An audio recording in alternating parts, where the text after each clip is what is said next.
Welcome to The Explainer. Okay, so as a marketing manager apprentice, you're probably awesome at proving you can run a campaign. But how do you prove something as, personal as ethical behavior? Well, that's B9, and today we're going to break down exactly how to develop it and evidence it so you can totally master this crucial part of your apprenticeship. So yeah, let's just jump right in with the biggest question on your mind. How on earth do you show evidence for something that feels so abstract? I get it, it's a common hurdle, but trust me, by the end of this, you are gonna have a rock-solid plan. To make all this super real and practical, we're gonna follow the journey of Jody. She's a marketing manager apprentice, probably in the exact same boat as you, working at a company called IBIS Stores, and she's trying to figure out this very same problem. Now, the great thing is, Jody isn't doing this all on her own, and neither are you. She has this fantastic support team to guide her. And their advice? Well, that's gonna be our guide today. Think of them as your personal mentors for the next few minutes. Okay, let's dive into who's who. Each mentor here plays a really unique role. You've got Riddle, her line manager. She defines the what B9 actually is from a business point of view. Then there's Adam, her mentor, who explains the how you actually develop it. And finally, Olivia, her coach. She reveals the proof, how you prove it for your assessment. What, how, and proof. Simple, right?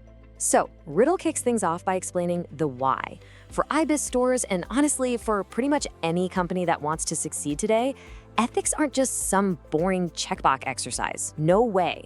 They are literally part of the brand's DNA. This really sets the stage for why B9 is so important. Let's get into Riddle's first lesson, shall we? She's about to take B9 from just a code on a piece of paper and show us what it actually looks like in the day-to-day life of a marketing manager. And here it is, the official definition.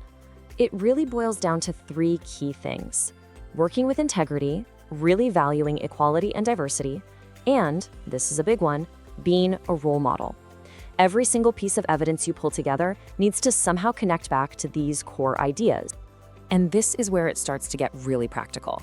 Riddle breaks that definition down into 4 clear, actionable pillars.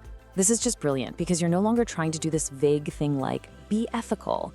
Instead, you're focusing on ethical conduct, a real commitment to E&D, fairness and respect, and being that role model. All of a sudden, it's so much easier to get your head around and actually evidence. And look at this. It perfectly illustrates the difference in the real world. Are your campaigns honest, or are they a bit misleading? Are they inclusive, or do they lean on those tired old stereotypes? This isn't just about having good intentions. It's about the actual tangible stuff you're putting out there. Okay, so we know what B9 is. Now we need to figure out how to develop it. For this, Jody turns to her mentor, Adam. And Adam is all about practical, step-by-step guidance. He's our how-to guy. So Adam lays out the super clear 5-step roadmap. It all starts with knowledge, right? You've got to understand the rules and principles. Then it moves into action, applying those ideas, fostering them in your campaigns, and championing them in your team. And it all culminates in leadership, acting as that role model we keep talking about. This is literally your personal development plan for B9. And you can see how this plan immediately changes the work itself. Before, maybe the campaign imagery was, a bit generic, maybe even lazy.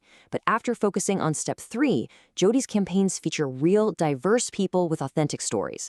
And before, maybe one person wrote a brief. Well, after focusing on step 4, the whole team gets together to workshop it and make sure it's inclusive. These are the concrete, evidenceable actions that assessors are looking for.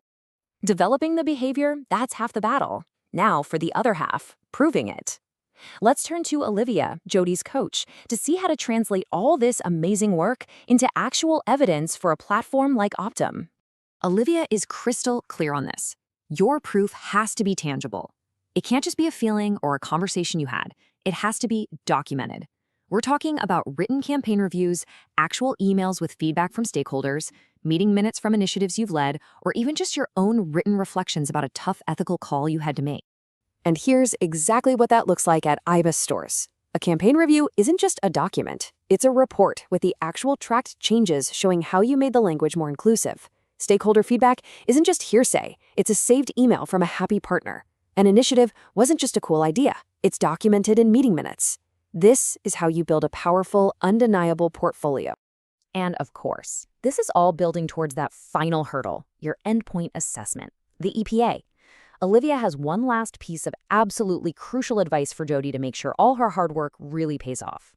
So, Olivia reveals a classic EPA question. And notice how it directly links back to the B9 definition. They're asking about being a role model and showing a commitment to diversity. They don't want a theory. They want to hear a story, a specific example of you putting this behavior into practice. And here it is, the perfect way to structure your answer. It's the STAR method. And honestly, it's a lifesaver. You just walk them through it. First, the situation. What was the project? Then your task. What was your specific goal? Next, the action. What did you actually do? And make sure you connect your actions back to those 4 pillars. Finally, the result. What was the outcome? Following this framework ensures you give the assessor exactly what they're looking for, all in a clear, compelling story.